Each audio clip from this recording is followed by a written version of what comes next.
आप सबों को सबत मुबारक। आप सबका मैं इस पावन सभा में एडवेंटिस्ट कलीसिया की ओर से स्वागत करती हूँ। आइए हम अपना पवित्र शास्त्र खोलें और उत्पत्ति किताब 2 उसका 1 से 3 पढ़ें। यहाँ लिखता है, यो आकाश और पृथ्वी और उनकी सारी सेना का बनाना समाप्त हो गया और परमेश्वर ने अपना काम जिसे वह करता था 7वें दिन समाप्त किया और उसने अपने किए हुए सारे काम से 7वें दिन विश्राम किया। और परमेश्वर ने 7वें दिन को आशीष दी और पवित्र ठहराया, क्योंकि उसमें उसने सृष्टि की रचना के अपने सारे काम से विश्राम लिया। प्रभु परमेश्वर इस वचन पर आशीष दे। आइए हम सर झुकाएं और प्रार्थना करें। हे हमारे महान पवित्र पिता परमेश्वर, हम सभी अपना पापी मन लिए आपके समक्ष आते हैं। हमारे पापों को क्षमा करें। पिता परमेश्वर, आप हमें आपकी बनाई हुई राहों में चलने के लिए मदद प्रदान करें। पिता परमेश्वर, हम प्रार्थना करते हैं जितने भी अपने भाई बहन, जितने भी अपने विश्वासीगण आज आपकी उपासना प्रशंसा कर रहे हैं, आपकी महिमा कर रहे हैं, उन सबों पर बराबरी की आशीष दे।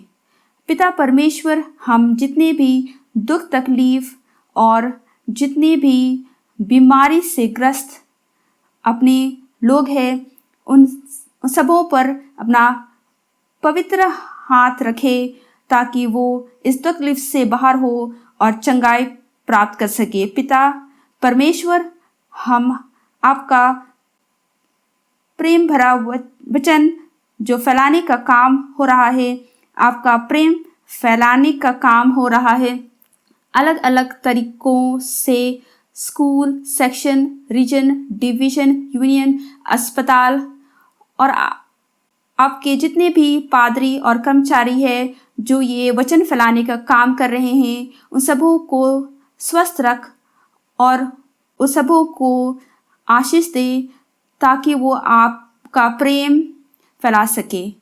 पिता परमेश्वर, हम आपसे और क्या मांगे, हम प्रार्थना करते हैं कि आज का जो ये पवित्र सभा है, इस पर आपकी आशीष हो ताकि यहाँ से हम सभी तृप्त होकर और अनुग्रह पाकर और आशीषित होकर के यहाँ से लाभ पाए।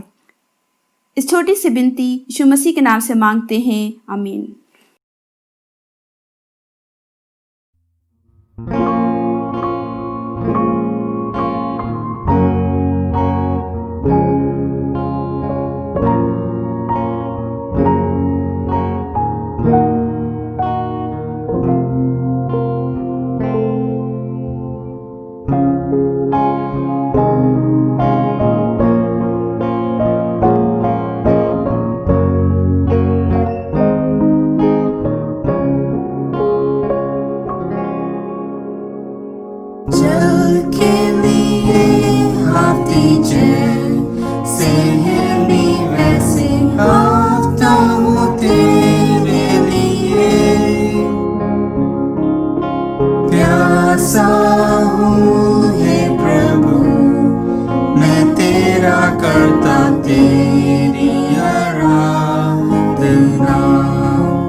प्यासा हूँ हे प्रभु, मैं तेरा करता तेरी आराधना।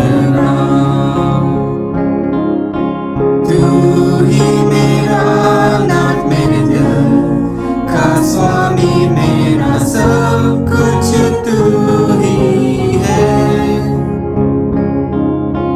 तुझसे बंधी है मेरी सारी उम्मीदें प्रियतम मेरे। तू ही मेरा बल, तू ही डाल, सौंपता ये जीवन तेरे हाथ। प्यासा हूँ हे प्रभु, मैं तेरा करता तेरी आराधना।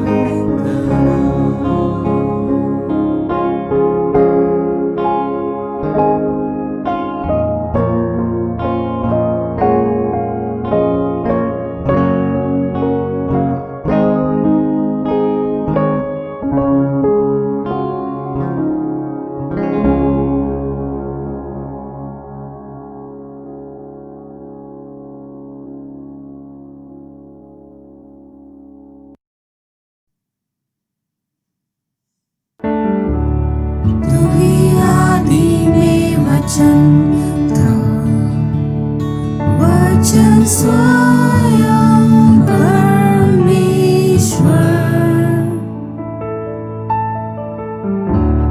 रचना में तेरी गुप्त महिमा अप्रकट है मसीह में। कितना सुंदर वो नाम, कितना सुंदर वो नाम, यीशु मसीह का मेरा राजकुमार। कितना सुंदर वो नाम, कोई नहीं उसके समान। कितना सुंदर वो नाम, यीशु मसीह का।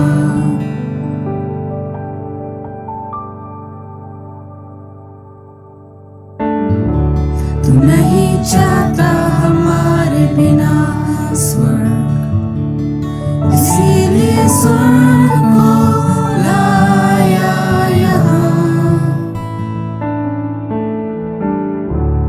पाप थे बड़े, तेरा प्यार था बढ़कर। अब क्या कोई हमें अलग कर सके। कितना अद्भुत वो नाम, कितना अद्भुत वो नाम, यीशु मसीह का मेरा राजकुमार। कितना अद्भुत वो नाम, कोई नहीं उसके समान। कितना अद्भुत वो नाम, यीशु मसीह का। मृत्यु से जी उठा, अब ना कोई पर्दा। पापों का बर्न को हराया। स्वर्ग में आनंद, तेरी स्तुति और महिमा, क्योंकि तू जी उठा है फिर से। विरोधी ना कोई, तेरा समक्ष ना कोई, अब और हमेशा तेरा राज्य है। तेरा ही राज्य, तेरी ही महिमा, तेरा ही नाम सबसे ऊंचा है। कितना प्रबल वो नाम, कितना प्रबल वो नाम, यीशु मसीह का मेरा राजकुमार। कितना प्रबल वो नाम, कोई नहीं उसके समान।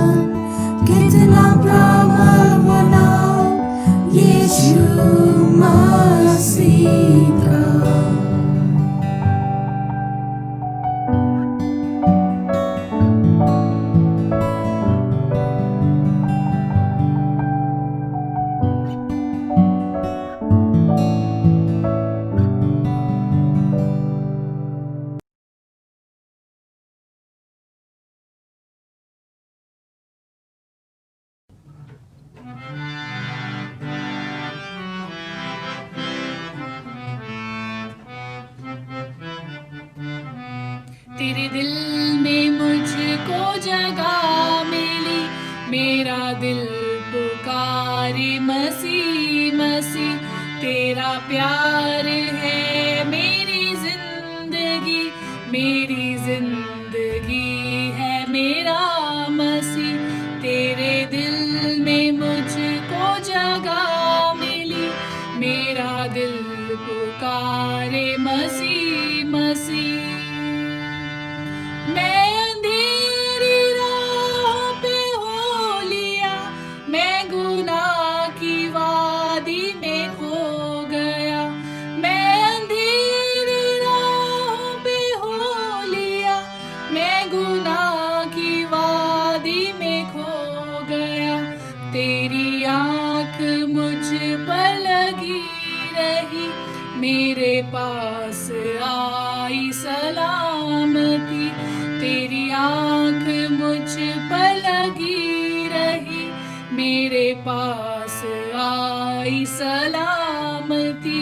तेरे दिल में मुझको जगह मिली, मेरा दिल पुकारे मसीह मसीह।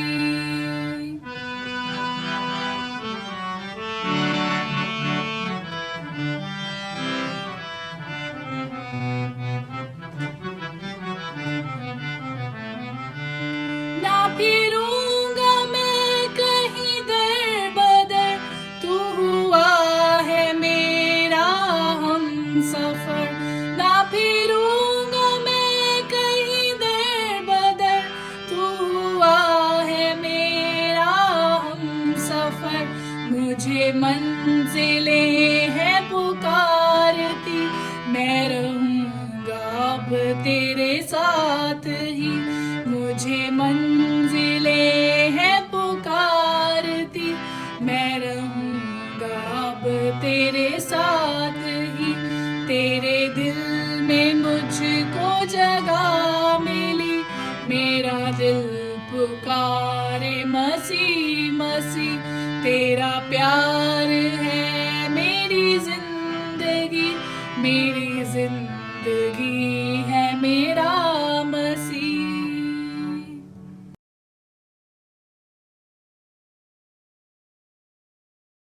मेरे अजीज़ भाई और बहनों, मैं आप सबको सैबत की शुभकामनाएं देता हूं।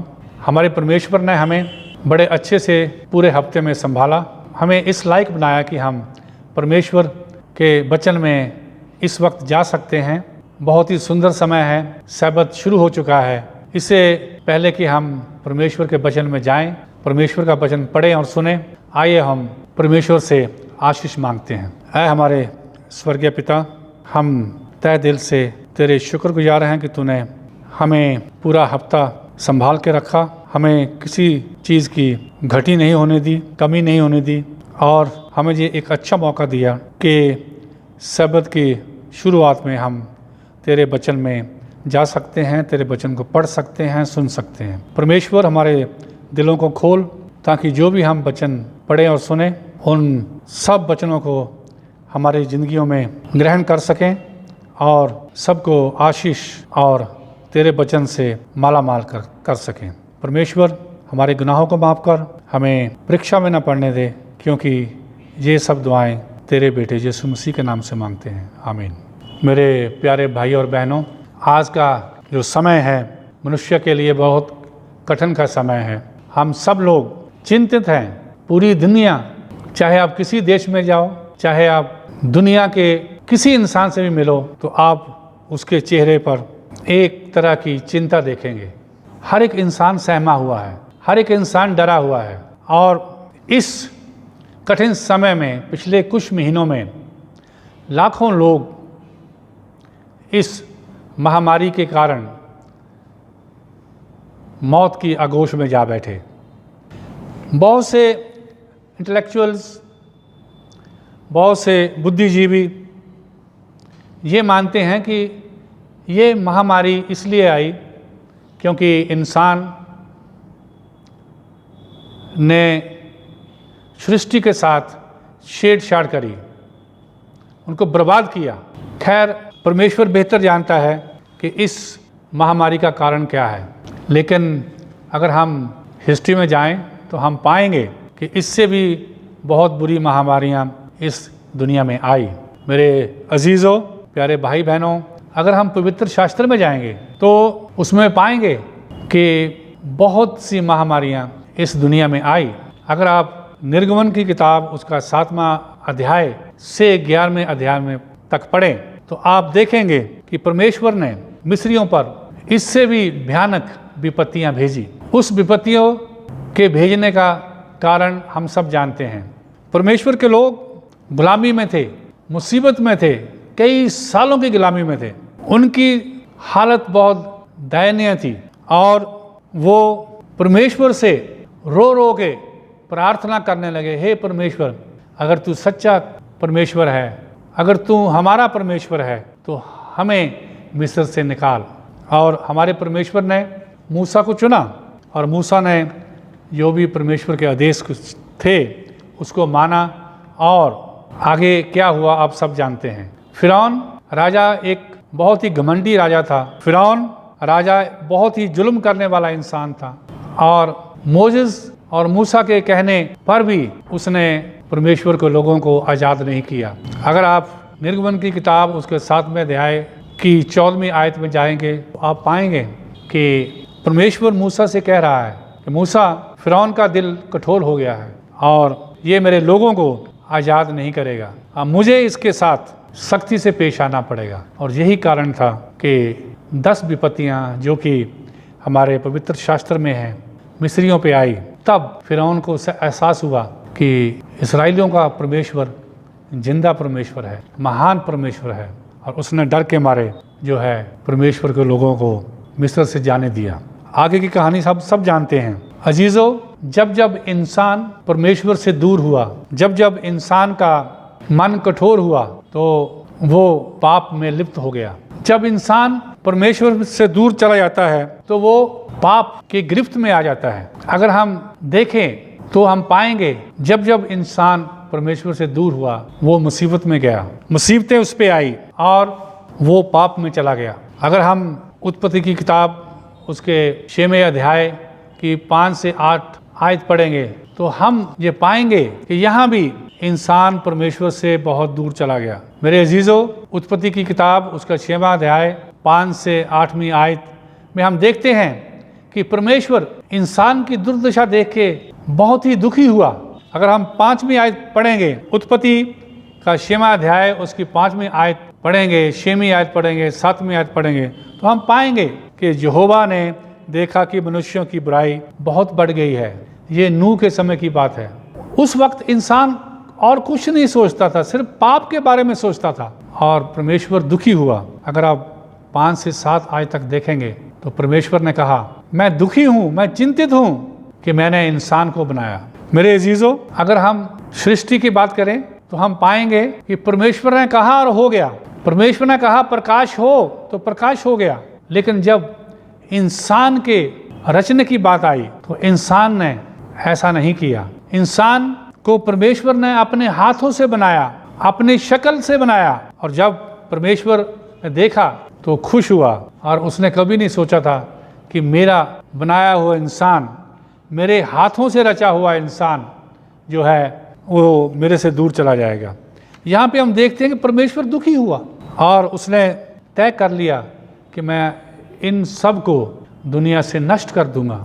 लेकिन परमेश्वर के अनुग्रह की दृष्टि नूह पे पड़ी। ये नूह के वक्त की कहानी है। नूह भी उस वक्त इस दुनिया में था, पापियों के बीच में रहता था, लेकिन वो धर्मी इंसान था और उसने सिर्फ और सिर्फ परमेश्वर पे विश्वास किया और उसके रास्ते पे चला। जब परमेश्वर ने देखा कि नूह एक धर्मी इंसान है, उसने कहा, नूह तुम इन लोगों को समझाओ, ये लोग मेरे से बहुत दूर हो गए हैं, आप इनको समझाओ कि मैंने कैसे इनकी रचना करी, कितना मैं प्यार करता हूँ इनको और कितना मैं दुखी हूँ इनके दूर जाने से। नूह ने 120 साल कोशिश करी, परमेश्वर के वचन को सुनाया, समझाया उनको, पर वो नहीं माने। आगे की कहानी हम सब जानते हैं कि अंत में क्या हुआ। मेरे अजीजों, एक और कहानी हम देखेंगे जो कि 2 शहरों की कहानी है। वहाँ भी पाप बढ़ गया। परमेश्वर ने वहाँ भी फैसला किया कि मैं इन 2 शहरों को नष्ट कर दूंगा। अगर आप उत्पत्ति की किताब उसका 18वां अध्याय उसमें पाएंगे आप, परमेश्वर ने क्या सोचा। 2 शहर जो सदोम और अमोरा थे, उसमें भी पाप बढ़ गया, उसमें भी व्यभिचार इतना बढ़ गया कि उनको और कुछ नहीं सूझता था, सिर्फ पाप और व्यभिचार ही करते थे। परमेश्वर ने कहा कि मैं इस दोनों शहरों को नष्ट कर दूंगा। लेकिन अब्राहम ने प्रार्थना करी कि हे परमेश्वर, अगर उसमें धर्मी लोग हैं तो इनको नष्ट मत कर। आप धर्मियों को कैसे नष्ट करोगे? अगर उसमें 50 धर्मी भी हैं तो आप कैसे उस शहर को नष्ट करोगे? परमेश्वर ने कहा नहीं, अगर उसमें धर्मी हैं 50 या 45 भी हैं तो मैं उसको नष्ट नहीं करूँगा। और बार्गेन नीचे तक आई और वहाँ पे 10 लोग धर्मी भी नहीं पाए गए। और अंत में परमेश्वर ने फैसला किया कि वो उस शहर को नष्ट कर देगा। उसने लूत से कहा कि तुम अपने परिवार को लेकर चले जाओ और इनको बोलो कि कोई पीछे मुड़ के ना देखे। अपने परिवार को लूत लेके चला गया, लेकिन उसकी वाइफ ने पीछे मुड़ के देखा और वो नमक का खंबा बन गई। हम सब जानते हैं। और बाकी क्या हुआ ये मेरे और आपसे छुपा नहीं है। उस शहर को गंधम और आग से नष्ट कर दिया गया। मेरे अजीज़ों, हमारा परमेश्वर बहुत ही शक्तिशाली परमेश्वर है। हमारा परमेश्वर नहीं चाहता कि हम किसी परेशानी में रहें। हमारा परमेश्वर नहीं चाहता कि हम लोग किसी गुनाह के रास्ते पे चलें। हमारा परमेश्वर चाहता है कि हम उसके बताए हुए वचन में जीवन व्यतीत करें। मेरे अजीज़ों, पवित्र वचन में साफ साफ लिखा है कि परमेश्वर के भय को मानना समझदारी है। अगर आप नीति वचन की किताब देखेंगे, उसके 9वें अध्याय और 10वीं आयत में पाएंगे कि इंसान का भय मानना ही उसकी समझदारी की शुरुआत है। और वो इंसान जो इन परमेश्वर का भय मानता है वो हमेशा खुशहाल रहता है। भजन संहिता की किताब उसका 128वां अध्याय और 1 आयत में साफ साफ लिखा है कि धन्य है वो प्राणी, धन्य है वो मनुष्य जो परमेश्वर पर विश्वास रखता है और उसके बताए हुए मार्ग पर चल सकता है। अजीज़ों, क्या हम उस धन्य मनुष्यों में से एक हैं? मैं और आप उसके मार्ग पर चल रहे हैं, उस पर विश्वास कर रहे हैं? ये एक सवाल है मेरे और आपके लिए। कठिन परिस्थितियों में स्थिर रहना, परमेश्वर के साथ रहना बहुत बड़ी चुनौती होती है। हम नूह को पाते हैं कि वो कठिन परिस्थितियों में भी परमेश्वर के साथ रहा। और हम ये जानते हैं कि अगर हम परमेश्वर पर विश्वास रखेंगे, परमेश्वर के बताए हुए रास्ते पे अपनी ज़िंदगी को जिएंगे, तो परमेश्वर जो है हमारे साथ रहेगा। कठिनाई में भी हमारे साथ रहेगा, हमारी सहायता वो करेगा। अगर आप भजन संहिता की 121 का अध्याय पढ़ेंगे तो आपको बहुत तसल्ली, बहुत खुशी होगी। आप सोचेंगे और खुश होंगे कि हमें परमेश्वर ने अकेला नहीं छोड़ा है। इस कठिनाई के समय भी परमेश्वर सबके साथ है। वो बात अलग है, कोई परमेश्वर के वचन पे यकीन करता है, कोई नहीं करता है। लेकिन हमारा फर्ज है कि जो लोग परमेश्वर के वचन को नहीं जानते हैं तो हम वहाँ तक पहुँचाएं, क्योंकि वचन में साफ साफ लिखा है। भजन संहिता की किताब उसका 121वां अध्याय, उसमें साफ साफ लिखा है, दाऊद कहता है कि मेरी सहायता कहाँ से आएगी? और आगे वो कहता है कि मेरी सहायता यहोवा से आएगी, मेरी सहायता यहोवा से मिलेगी, क्योंकि वो यहोवा जिसने आकाश और पृथ्वी को बनाया वो इतना शक्तिशाली है कि वो मेरी कठिन समय में भी रक्षा कर सकता है। हम भजन संहिता का 121वां अध्याय पूरा नहीं पढ़े, कुछ आयतें पढ़ेंगे। 3री आयत हम पढ़ेंगे, वह तेरे पैर को टलने ना देगा,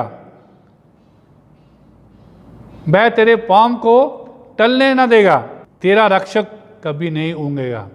अगर आप परमेश्वर पे विश्वास रखते हैं, परमेश्वर के साथ चलते हैं, तो परमेश्वर आपके पाँव को स्थिर करेगा, इस धरती पे मजबूत करेगा। आप लुढ़क या गिर नहीं सकते। जब बच्चे छोटे होते हैं तो उनके पाँव बहुत नाजुक होते हैं, वो ढंग से चल नहीं सकते, दौड़ नहीं सकते, और वो भागते हैं तो गिर जाते हैं, क्योंकि उनके पाँव जो है धरती पर मजबूत नहीं होते। लेकिन मेरा परमेश्वर कहता है कि आपके पाँव को टलने ना दूंगा, आपके जो पैर हैं जमीन पर मजबूत रहेंगे, आप गिरेंगे नहीं, लुढ़केंगे नहीं, क्योंकि परमेश्वर, मेरा परमेश्वर कभी ऊँगने वाला परमेश्वर नहीं है। अगर हम 7वीं आयत को पढ़ेंगे इसी वचन संहिता की किताब में, तो हम पाएंगे कि यहोवा सारी विपत्ति में तेरी रक्षा करेगा। ये वादा है परमेश्वर का। जितनी भी कोई महामारियां आएंगी, जितने भी परेशानियां आएंगी, परमेश्वर आपकी रक्षा करेगा और अब से लेकर सदा तक तेरी रक्षा करता रहेगा। सिर्फ विपत्तियों में ही रक्षा नहीं करेगा परमेश्वर, लिखा है, अगर पूरा पढ़ें 7वां अध्याय, यहोवा सारी विपत्ति से तेरी रक्षा करेगा एवं तेरे प्राण की रक्षा करेगा, तुम्हारे प्राणों को भी रक्षा करेगा। इससे बड़ा आश्वासन, इससे बड़ा प्रॉमिस क्या हो सकता है। बस हमें क्या करना है, हमें यही करना है कि अपने पांव जमीन पर मजबूती से रखने हैं, मजबूती से कदम जो है रखने हैं जब कठिनाइयों का दौर आएगा। परमेश्वर पे विश्वास रखना है। मैं कल एक आयत पढ़ रहा था, थोड़ा इंग्लिश में मैं बताऊंगा। Stand firm at the time of trials. जब मुसीबत आती है तो परमेश्वर में अपने पांव मजबूत रखो, मजबूती से खड़े रहो, परमेश्वर आपकी सहायता करेगा। और ये बात अब साफ है, पवित्र वचन हमें कहता है कि हमारा परमेश्वर ही हमें इस महामारी से बचा सकता है, दूर लेके जा सकता है, क्योंकि मेरा परमेश्वर इतना महान है। अगर यीशु मेरा परमेश्वर हवा की तेज धाराओं को शांत कर सकता है, आप कहानी जानते हैं, समुद्र की तेज हवाओं को शांत कर सकता है। अगर मेरा यीशु मुर्दा लोगों में जान डाल सकता है, और अगर मेरा परमेश्वर, मेरा यीशु कोढ़ियों को अच्छा कर सकता है, अंधों को आंखें दे सकता है, लूले लंगड़ों को चला सकता है, तो मेरा परमेश्वर मुझे और आपको इस महामारी से निकाल सकता है। हमारा विश्वास, हमारे काम प्रभु में ही होने चाहिए। और ये वक्त है हमारे लिए कि हम लोगों को बताएं कि परमेश्वर, हमारा जिंदा खुदा इस लायक है कि हमें इस विपत्ति के समय हमारी रक्षा कर सकता है, क्योंकि वो आदि और अंत है। हमारा परमेश्वर आदि और अंत है। हमारा परमेश्वर एक महान परमेश्वर है, क्योंकि वो हमारे लिए सब कुछ कर सकता है। जरूरत है हमें उसके पास जाने की। इस वक्त लोग परेशान हैं, तो हमारा फर्ज बनता है कि हम परमेश्वर का वचन उनको पहुंचाएं, उन लोगों तक पहुंचाएं जो इस परेशानी में इधर उधर देख रहे हैं। डॉक्टर्स पूरी कोशिश कर रहे हैं, डॉक्टर की बात भी माननी है, और हमें परमेश्वर पर विश्वास भी रखना है, क्योंकि जो हमें करना है, जो परमेश्वर कहता है हमें करने के लिए, वो भी करना है। डॉक्टर भी कहते हैं कि आप लोगों से दूरी बनाए रखिए, ठीक है बनाओ। मेरा परमेश्वर कहता है कि आप पाप से दूरी बनाए रखिए। डॉक्टर अपनी जगह सही है, लेकिन मेरा परमेश्वर अटल है, बिल्कुल सही है। हमें पाप से दूरी बनाए रखनी है, हमें पाप के नज़दीक नहीं जाना है। डॉक्टर कहते हैं कि बार बार हाथ धोइए, अपने हाथों को सैनिटाइज करिए। मेरा परमेश्वर कहता है सिर्फ हाथों से धोने से काम नहीं चलने वाला, आप हाथों को धोइए बार बार, लेकिन आप दिल को भी धोइए। हमें ज़रूरत है अपने दिलों को साफ करने की, ज़रूरत है अपने दिलों को धोने की। किससे धोएंगे? सैनिटाइज से नहीं। हमें ज़रूरत है अपने दिलों को परमेश्वर के खून से धोने की। हमें ज़रूरत है अपने दिलों को साफ करने की परमेश्वर के खून से, वो खून जो उसने सूली पे बहाया। डॉक्टर्स कहते हैं मास्क लगाइए, अच्छी बात है, लगाना चाहिए, डॉक्टर की बात माननी चाहिए। मेरा परमेश्वर कहता है कि आप अपने मुंह से कोई बुरा शब्द मत निकालो, अपने मुंह को, अपने शरीर को पवित्र आत्मा से ढको। पवित्र आत्मा से आप तभी ढक सकते हैं अपने आप को जब आप पूरा परमेश्वर के साथ चलेंगे। और ये वक्त है हमें परमेश्वर के नज़दीकी में जाने का। आइए हम नज़दीकी में जाएं और अपना फ़र्ज को पूरा करें। मुझे खुशी है कि मेरा कलीसिया, SDA कलीसिया इस काम को बड़ी शिद्दत से, बड़ी जोर शोर से कर रहा है, अलग अलग माध्यम से कर रहा है, ताकि इस विपत्ति के समय लोगों को एक आशा मिल सके, एक हिम्मत मिल सके और परमेश्वर का वचन उन पे कार्य करें। आइए हम सब अपने आप को परमेश्वर के हवाले करें और होने दें कि परमेश्वर की मर्जी को माने। आइए दुआ मांगते हैं। ऐ हमारे परमेश्वर, एक बार फिर अपने दिलों को तुम्हारे पास लाते हैं। परमेश्वर, हम ये चाहते हैं कि हमारे दिलों को छू और उसको मसा कर, ताकि उसमें कोई बुराई, उसमें कोई घमंड, उसमें कोई ऐसी चीज़ ना हो जिससे हमारे मसीही जीवन में परेशानी का सबब बने। परमेश्वर, हमारे दिलों को हलीम कर, नरम कर, ताकि हम प्रभु यीशु को अपने दिल में बिठा सकें। है खुदा, हम उन लोगों की दुआ मांगते हैं जो बीमार हैं, इस महामारी की चपेट में हैं, उन पर अपना अनुग्रह कर, होने दे कि वो अच्छी हालत में, अच्छी सेहत में वापस आएँ और तेरा गुण कर सकें। हमारे गुनाहों को माफ़ कर और हमें अच्छे इंसान बना। ये सब दुआएं तेरे बेटे यीशु मसीह के नाम से मांगते हैं, आमीन।